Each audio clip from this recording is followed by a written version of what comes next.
We're so excited to announce our new partnership with Therapy Notes. Whether you're looking to streamline your private practice or you're a solo clinician juggling it all, Therapy Notes has you covered. Rated 4.9 stars on Trustpilot. It's no wonder they're the most trusted EHR for behavioral health. Try Therapy Notes for 2 months free using the promo code MODERN today. Looking for ways to get more private pay clients? Thrizer is a payment app that makes out-of-network therapy more accessible. Thrizer verifies your clients' out-of-network benefits, so when they pay, they are only charged what they actually owe, while you continue to earn your full rate. Check out our special link, join.thrizer.com/modern therapist, and use the code Modern Therapists to activate $2,500 in free payments with Thrizer. You're listening to the Modern Therapist Survival Guide, where therapists live, breathe, and practice as human beings. To support you as a whole person and a therapist, here are your hosts, Curt and Katie Vernoy. Welcome back, Modern Therapists. This is the Modern Therapist Survival Guide. I'm Curt with Katie Vernoy, and this is the podcast for therapists about the things that happen in our field, the ways that therapists respond to the world around them. And we dive into all kinds of topics here. And we are talking today about something that was inspired by a Reddit thread in the subreddit r/therapists by user row your boat. Oh, that's a great one. I love that. Yes. So the question, the user identifies as a trainee, and they have the question, what is your response to, I don't believe in therapy, or therapy is BS? And they say that they have heard it all the time and haven't had anyone directly say it to their face, but they want some response. So I think a lot of the commentary around this is going to be different depending on what your experience is with this kind of stuff. But Katie and I are talking about different points in your career. This is going to show up in different ways. You're going to hear it in different walks of life. So Katie, what is your kind of general initial response to therapy is BS or therapy doesn't work? It certainly depends on where I'm hearing it, right? If I'm hearing it out in the world and it's just some random person telling me, oh, you're a therapist. Well, I don't believe in therapy or therapy doesn't work. I don't know that I engage too dramatically in those situations, but if it's someone that I actually care what they think and I want to have a conversation with them, I'll say, yeah, therapy's not for everyone. Sometimes people get a lot out of therapy and some people don't. And there's so many factors in whether therapy works or not. I think there have been times in sessions or with clients that I've experienced that, and I'm sure we'll go through all the different types of clients where this might happen. But I have, I think, a subset of clients who are caretakers, and oftentimes they will say, therapy is not working because I'm doing something wrong, which I think is a fairly unique situation for my client type. I think a lot of times people will blame the therapist if therapy isn't working, but that's a whole other way to approach it, right? So I think, to me, I think it depends is my answer. That's an interesting point, because I guess I was reading this question more in the sense that therapy in general doesn't work. And that's where people's resistance to it is. Well, there is a part of me that wants to be like, hey, that's like me saying that I don't believe in the sun, or I don't believe in the designated hitter in baseball. Those things exist. Just because I may or may not like them doesn't mean that it doesn't work. Now, I would win approximately 0% of people over if I did take that approach. Sure. So, and I think a lot of the advice, and credit to a lot of the therapists who responded on this thread, I think that a lot of it just comes down to validation. Sure. And, in general, it's just kind of, oh, how did you come to that conclusion? And, being able to use some of those therapy skills that we have that is just kind of like, tell me more about that. Tell me, what your experience with therapy has been. And I think when I have done this with people in the past, a lot of times it comes down to, I had a bad experience with therapy. I didn't get what I wanted out of therapy. Somebody in my life went to therapy and they made changes that I did not like. And I am going to blame the entire profession on those changes rather than somebody getting some benefits for themselves out of therapy. But I think that oftentimes the best thing to do is validate and be able to say, oh, yeah, it sounds like you did have a bad experience with therapy. And really being able to go on and acknowledge, hey, there's bad therapy out there. There's therapists who are, mismatched with some of their clients sometimes. There's bad therapists out there in general. Like, as much as we try, not everybody is great. And even, sometimes I hear this from just about every therapist. Not every single therapy session is a winner. There's sometimes where, admittedly, sometimes we have lackluster sessions. And that means that, okay, that was a bad session, not that therapy in general is bad. So it's validating and clarifying that's not all therapists, not all therapy. And not even all the time with the good therapists. Not all the time with good therapists. So I think it's something where the validation, I think, is disarming. I think it also is connecting. I think it's a great way to start. To me, I feel like there's additional elements that go into deeper conversations, looking at the expectations people have for therapy or why people are coming to therapy. I think there's a lot that impacts how someone views therapy and what they get out of it. And so I know before we, kind of in our pre-record for our Patreon folks, we talked about some of the different types of clients who may have bad experiences or have ineffective experiences with therapy. I'd like to talk about first, because I think these are the people that I think oftentimes are the most hesitant, skeptical of therapy, are folks who are forced into treatment, which can be partners, it can be kids, it can be court ordered, it can be a lot of things. And so I've worked with a lot of those folks. I know you currently work with a lot of these types of folks. How do you approach them saying, well, it doesn't matter, I have to be here, therapy doesn't work, therapy's BS? I think it's the same approach to start with, which is, let's talk about that. How did you arrive at that conclusion? Sure. And, so this is kind of that working with resistance piece when clients are already in the office. So like, hey, let's talk about what your perceptions about therapy are. Let's see if some of this stuff is things that we can, just be able to kind of talk through and work through. Maybe one or both of us has misconceptions about what it is that we're here to do. Sometimes I'll hear from clients, and I work with a lot of teenagers, so I'll hear just like, you're here to change my mind about things. Well, let's talk about what your goals are, and then let's work towards your goals. And what I'm here to do is to help you be able to get to those goals. I don't need therapy. My parents are making me do something. Okay. So your goals are get your parents off your back. Like, or to get out of therapy. Right. Yeah. To graduate quicker. Yeah. Yeah. I mean, that was definitely the mechanism for me. It's like, okay, well, your parents want you to be here. What do you need to do to be able to get out of therapy? You don't want to be here. What are the goals that they're setting? How do we nod to those? What are goals that you have? How do we get you to a place where, like you said, you get your parents off your back? Yeah. Number one goal. What are they seeing that's me? So yeah, it's meeting them where they are. Exactly. And that's a lot of, once clients are in the office, but the ones that I hear that make things the most challenging is two household families where divorce, families of divorce, typically. Yeah.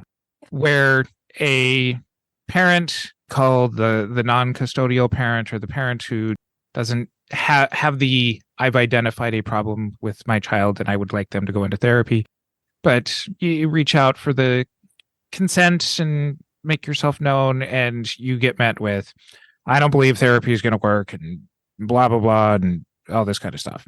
And usually it's a very short conversation where there's not a lot of opportunity to be able to say, well, hey, tell me about that. Tell me what you think it is that you're afraid that I'm going to do with your child that I can help answer any questions on, because it sounds like we might not have the same idea of what we're here to do.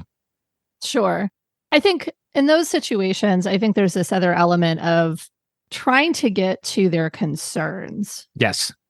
Because if they don't have the ability to force their kid out of therapy, it's more, what is the fear around your kid being in therapy?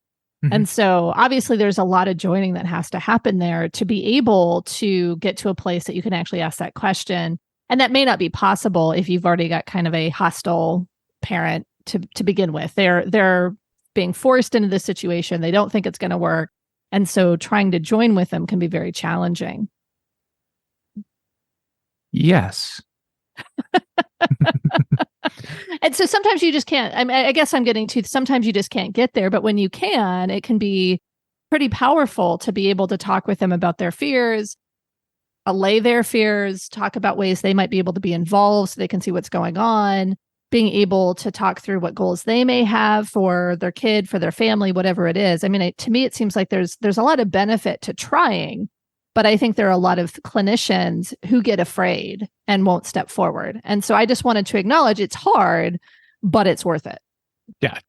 And one of the things that I hope our beloved listeners are catching on here is we don't jump to trying to convince people that therapy works. There's not like, hey, studies show that this helps people with these. We're not throwing evidence base at them. No, because you're not bringing logic to an emotional argument here, no. And you're not going to get anywhere with that. So while all of that logic is true, know your audience and know how to apply that there. And a lot of what makes early resistance in therapy work, whether it's somebody considering entering therapy or trying to fight against it, if somebody's trying to force them to come in, is help talk about like what therapy is. Hey, this is where we set some goals. I can help you put some words to it, but you sometimes hear like, I don't understand how talking about something is going to help me get past it.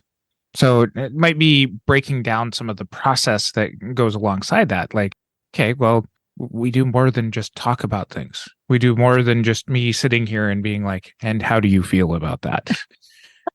I think if you can make jokes about those things, I think it's something where it helps because you're humanizing the person. You're showing a little bit of humility around what therapy is, and you're not treating them as a problem to be solved or their kid or them as damaged. Yeah. And I think it also goes against one of those therapy jokes that's, how many therapists does it take to change a light bulb? Well, just one, but the light bulb has to want to change.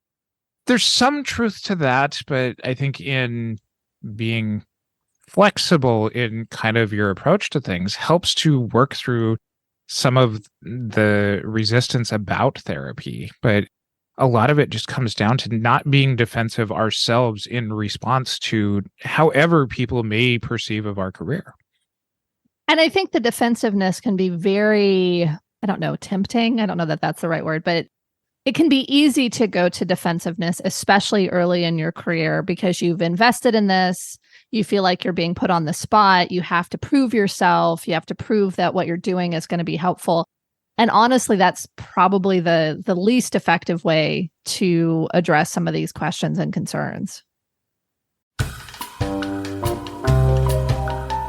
Therapy Notes is the highest rated EHR for behavioral health, combining secure billing, scheduling, telehealth, documentation, and even e-prescribe in one easy-to-use software.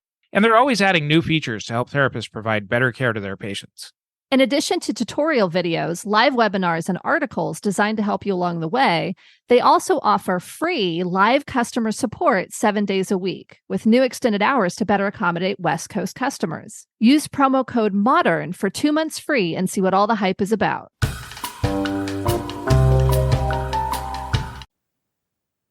With people who might be considering therapy for themselves. I think that this is where you might also feel, to the, well, have you tried therapy? Have you tried therapy with me? Sort of things, let's work towards finding somebody that might know more about your experience, has some lived experience with these kinds of things. Then you'll see maybe some other kinds of resistance or some misconceptions about things. And that might show up as like, well, it's just super expensive to get into therapy. Or how many times have people legitimately brought up, especially here in the last couple of years, of like, it's so hard to find a therapist. It's so difficult. People aren't calling me back, or they have really, limited availability that doesn't match with my schedule, sorts of things. That does show at least some progression through like, hey, I might be in a little bit of a pre-contemplative stage here to maybe try some things out, but there's other things that are coming up. And that's also where you don't want to start problem solving for them. This is still kind of a, validation sort of thing. You're not going to turn to that logic and be like, but now that you are thinking about therapy, have you tried it? So don't get to that sales point yet. Continue to show. Those are also really valid concerns that get in the way of not having things get better fast enough. This is really then where you can kind of turn it into, all right, what are you looking for that could actually be helped? This is getting somebody else's perspective here. This is something that is not just kind of like, all right, you're going to get answers on everything. It's something where it's like, all right, really understanding where you're coming from is kind of the first part of therapy. And I think that sometimes people come in with the expectations or have this idea that therapy is just like, I'm going to get told what to do. And if I don't like it, then it's obviously not going to work. And I've already made my mind up that that's going to happen. But really being able to not take on, random strangers on the street or at dinner parties or that kind of stuff. Oh, therapy doesn't work. Well, let me stand here and therapize you. Well, but this is really, kind of showing like, oh, here's some very soft skills that can be done in 3 or 4 sentences that like, yeah, those do sound like barriers that would make it to where therapy potentially couldn't work in this situation. So in talking about the kind of the resistant folks, the people who are like, I'm being forced here, or I'm being forced to accept this because my kid was brought to therapy and I think therapy doesn't work. There's a little bit more energy behind it, right? There's this element of this is threatening in some way and I'm forced to deal with it. But it also means that there's that element of I've got to come to terms with it. When we're talking about folks who are thinking about therapy and coming up against all these barriers, it costs too much, I can't get a therapist, or I don't even know that therapy is going to work anyway. I think, to me, yeah, I think you validate those things, but I don't know that there's great solutions right now because it is hard to get a therapist. It is expensive for most therapy. It is something where there are people who are going to get all the way to a therapist after a long search and have bad therapy. And so where I go in that situation is there's a lot of different types of therapists. There's a lot of different ways therapy can work. Let's talk about what therapy can be and see if that's something that's of interest to you. Because yeah, if it's something where you're going through this thing because that's the only mechanism change that people are suggesting to you, or we had our kind of is therapy the new religion? Like you have to be in therapy to be dateable, or you have to kind of do your work to be safe to be around other people. If you're in this place where it's not a good match, I think people are going to have more and more of these experiences that therapy is BS, because it's not for that. It's not for a badge saying, I did therapy, I'm safe. It's for actually doing some of this other work. But there's folks who do very intense treatments. There are folks who do more of a kind of relationship based. I'm much more relationship based, but there's also folks who will give advice, therapists who won't give advice. And there's so many different ways that therapy can work that I think being able to talk to someone who's going to like therapy is BS because of these barriers, and actually doing a little bit of education on what therapy is or could be, I think can be helpful. I don't think it's like, da da da da da da, here's therapy, and like doing a hard pitch. I agree. I don't think that's appropriate, but I think that there's so many misconceptions for people who have not been in therapy or who have only been in therapy with like one therapist about what therapy is, that I think that there's that element of being able to, kind of get to the place of what is it they're actually seeking, because it could be, and I will await the pitchforks, but it could be that they need coaching instead of therapy. It could be that they need to go to a psychiatrist and think about meds management first, or it could be that they need to increase their social support network. It may not be solely therapy as the answer. And if they're hitting barriers and they're getting less and less convinced that therapy is going to work for them, or they're that defensive, like, well, I didn't want therapy anyway, I think it becomes hard if we see ourselves as the only answer and we don't really go through the explanation of therapy can look very different with different therapists. I have two ideas that go in two very different directions here, but I love a lot of what you're saying. Okay. And so I'm going to start kind of latest first on this out of what you've said. Some of what people might need is they might need social work. They might need to, for especially more systemic problem kinds of things. Yeah. If I go to therapy and I just talk about, poverty and, not having access to things in my life, how is talking to somebody going to address those kinds of things? I agree. Yeah. Dealing with things that systemically cause problems, yeah, therapy might not be the part of it, but that's where I really appreciate more holistic looks at being able to treat people. And if that's something that can be incorporated, do it. But the other thing, well, let me respond to that before you go to the other idea. I think the thing I like about that is that it speaks to what we've said a number of times, is that sometimes therapy can be individual responsibility for systemic problems, and that's not helpful. And so either therapists who think more holistically or have access to resources that can help folks to actually address their systems, I think it's something where individual therapy with somebody that's going to look at you as the problem when the problem's actually the system is absolutely harmful. So I think, to me, being able to get to a place of honoring that sometimes therapy is potentially even an avenue to other services because it's real life things that are stressing people out, not mental health concerns. Right. And I think what you're talking about also bridges to the other point that I was going to make, which is I tell people, here's what therapy is like with me. I learned this from, one of my co-instructors at Cal State University, Northridge. We've referred to him a lot, but Ben Caldwell, he teaches the other half of a class that I teach there. But one of the assignments that we make for this class for first semester therapists is have a casual conversation with somebody. We make people video it for our class, but having that way we can grade them on it. But it seems like that becomes less casual once you're videoing it. But that's a whole other conversation. Don't have a formal conversation. Have a casual conversation with somebody about what therapy is like with you.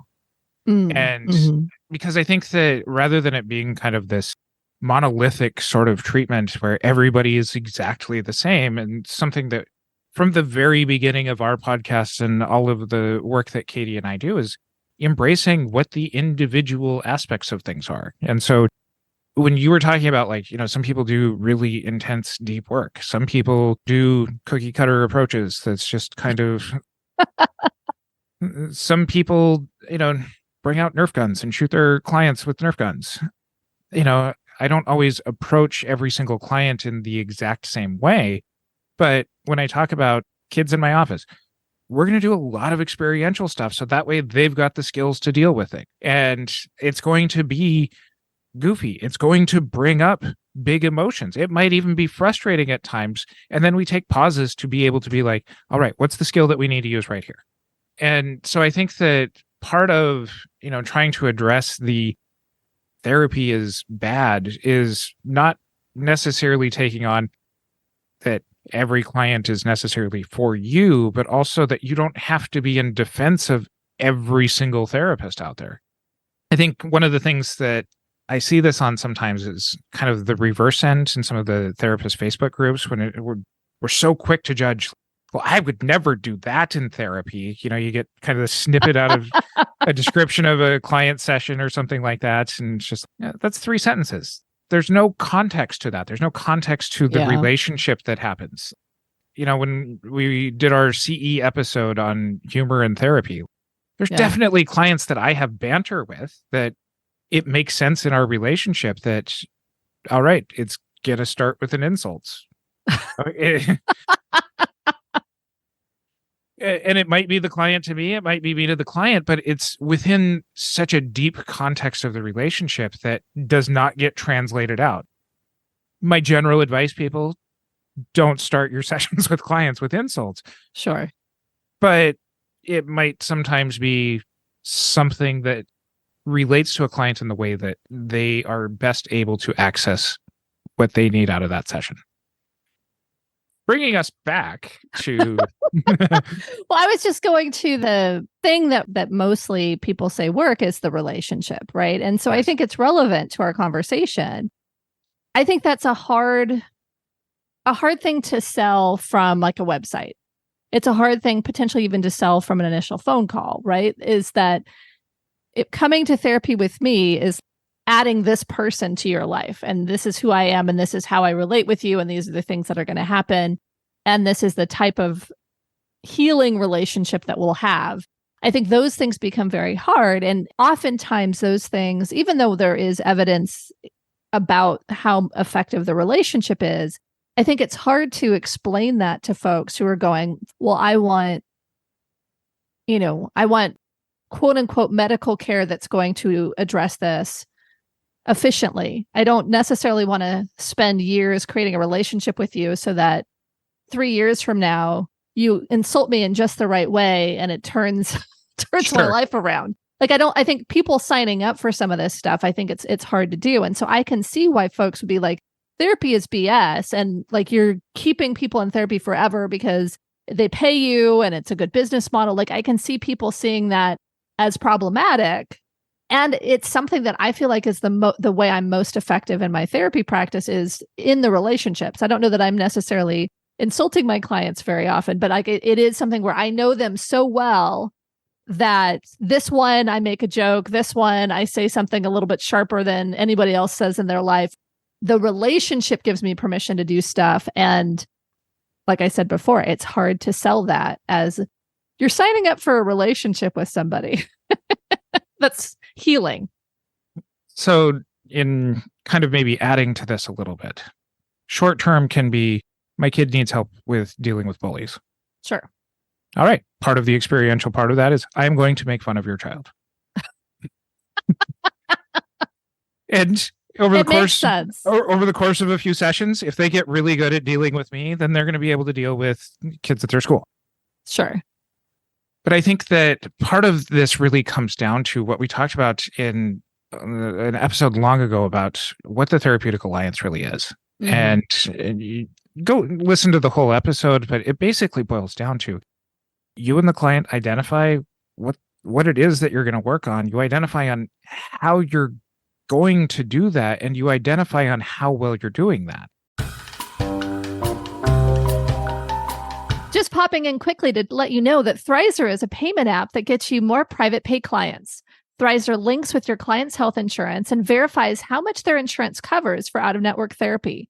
When clients pay for sessions with Thrizer, they are only charged what they actually owe. Thrizer covers the rest of your fee and works with their insurance to get the reimbursement. That means that your clients can use Thrizer to save upfront with their out-of-network benefits when paying for your sessions instead of submitting super bills and waiting for reimbursement. Thrizer is a great way to collect payments from your clients. Like all payment processors, their credit card fee is 3%, which is the only fee you pay for using the platform. Thrizer is a mission-driven company that believes therapy should be accessible to everyone, and therapists should earn a good living. Their platform helps do just that. Clients only ever pay what they owe, while you continue to earn your full rate. Check out our special link, join.thrizer.com/modern therapist, and use the code Modern Therapists to activate $2,500 in free payments with Thrizer. And I think that this leads to kind of the last group of people that talk about, well, therapy doesn't work is those clients that you've been working with for a while that end up having a struggle and or are starting to drop out of therapy, not showing up for sessions, those kinds of things. And you hear some version of the phrase, "You don't really care for me. You're just in it for the money." And there's, already kind of an established relationship in there. I assume, Katie, that you never hear this with your clients. So before I give my answer on this, what advice would you give to hypothetical therapists who are like, I'm hearing this from clients? I have gotten that. Of course, everyone has. Even when I was making very little at an agency, I'd had clients say like, "Ah, well, you're just in it for the money." It's a hard response because there's so much of it depends that goes into it, because client by client, there's different ways the relationships show up. So for my clients who I have very deep relationships with, there's a lot of attachment work that's been done. I will just look at them and give them an expression like, really? And we talk about it, like, why is this coming up now? What's going on? And just deal with it clinically. I think for newer folks or folks who are starting to fall out, or it feels more transactional to them or whatever, I explore I still go, why is this coming up? But I think it's that element or for what reasons do you feel this, trying to get the why out of there.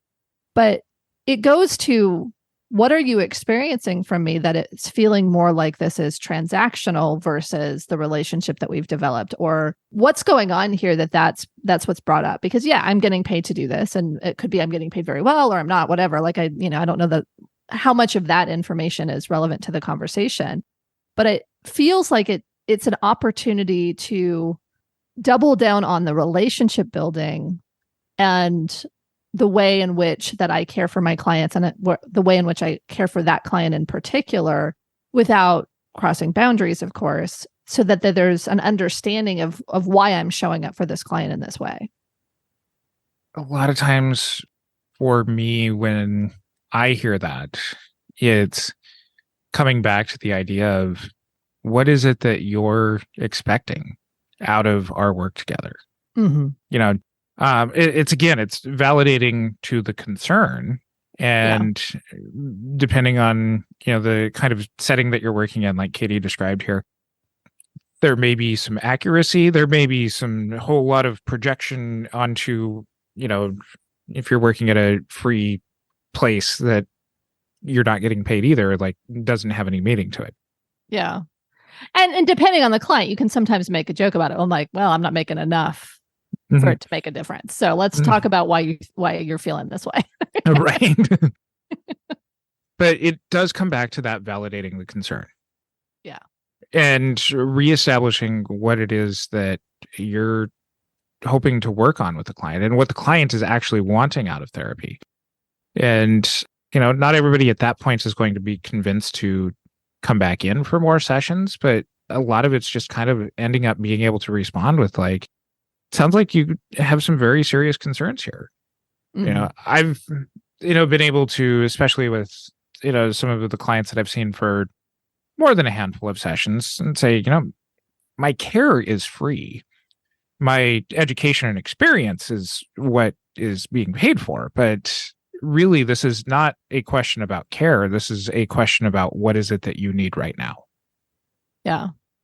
And I think in some ways, this goes to the folks who are feeling like it's not working and you just are doing it because you're mercenary, or even some of the clients I talked about at the very beginning who feel like they're not making progress and they're blaming themselves. At times, when it's appropriate, when this initial kind of exploration of why it's coming up is completed, if it truly is their perception that there's a lack of progress, I feel like there's a few ways to go from there. One is, if there truly is a lack of progress, I think there can go to, am I a fit for your needs? What are your expectations? What can we do? Is there a better fit? Like, how do we get to a place of you making progress in treatment? Or are there augments to treatment that might be helpful? And so I want to honor that sometimes therapy with you is not working. It is BS and you need to refer somebody out. Mm-hmm. But I think in the other regard, and this is something that I think is much more typical, at least for me, is they're not seeing progress because they still are struggling. And so at that point, I go into really being able to reframe and identify the incremental progress.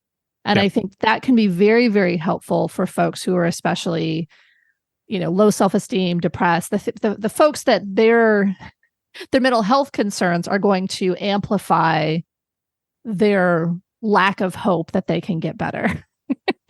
And so being able to compare, and I think this is something that I think community mental health helped me with, is we always had to justify medical necessity, even with clients that had such tiny bits of progress, that I'm always looking at, let's look at where you were in the beginning, where you are now, and what is different. It's like one of those pictures of like, can you identify what's different in picture A and picture B? It's like sometimes it's the tiniest little thing, but being able to see those things was part of my documentation for Medicaid. And being able to say, you being able to tell this to me right now is progress because of X, Y, and Z. Or let's think about where you started and what you were dealing with then, and let's look at what you're dealing with now. And being able to really see and explain very explicitly what progress is made. And I think the reason I say community mental health helped with it is because we had to do that to be able to keep these clients longer term. It also helped with hopefulness because it's like, these tiny little incremental progressions, they still had so many huge things they were dealing with, but being able to see that tiny little progress is magical in a lot of ways. And so I think being able to see it, being able to talk about it, and being able to do it with a straight face, meaning that you believe it and it's real and it's not, you're just trying to scramble to say like, oh, progress has been made, I think is hugely impactful for the therapeutic relationship and can oftentimes be the jumping off point to additional goal setting or strengthening of the relationship or the things that you were talking about.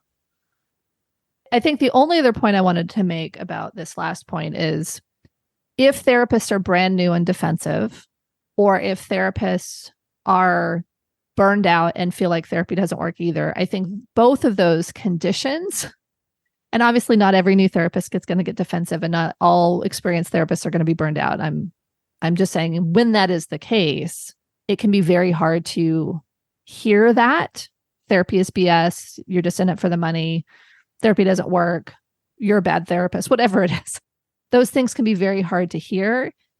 And it's hard to then have the resources to be able to think through, how do I address this clinically? How do I validate their point of view? And how do I find their path towards healing? Whether it's, let's find a better match, or let's look at the progress that's actually been made, or let's look at the possibilities of what we can do in our work together. If you don't have resources, or if you feel so hurt that someone said this to you, it's going to be very hard to get to those places. And so it's getting the consultation or supervision that you need and seeking the resources that are in whatever that community is, whether it's a group supervision group or consultation group or friends, colleagues, whatever, to get to a place of groundedness and wise mind, whatever the right word is for you, so that you can actually engage in these conversations without them feeling painful.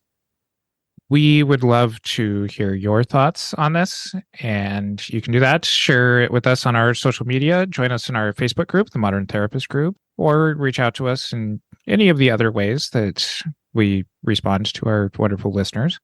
If you like our content and want to find other ways to support us, please consider supporting us on Patreon or buy me a coffee. You can find our show notes over at mtsgpodcast.com. And until next time, I'm Curt Widhelm with Katie Verdoy. Don't forget to check out Therapy Notes, the best practice management solution for behavioral health. And use promo code MODERN for 2 months free. Care more and worry less with Therapy Notes. Remember to check out Thrizer for a new way to attract and retain cash pay clients. It's a win-win concept that makes out-of-network therapy more accessible while you earn your full rate. Visit join.thrizer.com/modern therapist for more information and to get set up in minutes. And use the code Modern Therapists for $2,500 in free payments on Thrizer. Thank you for listening to the Modern Therapist Survival Guide. Learn more about who we are and what we do at mtsgpodcast.com. You can also join us on Facebook and Twitter. And please don't forget to subscribe so you don't miss any of our episodes.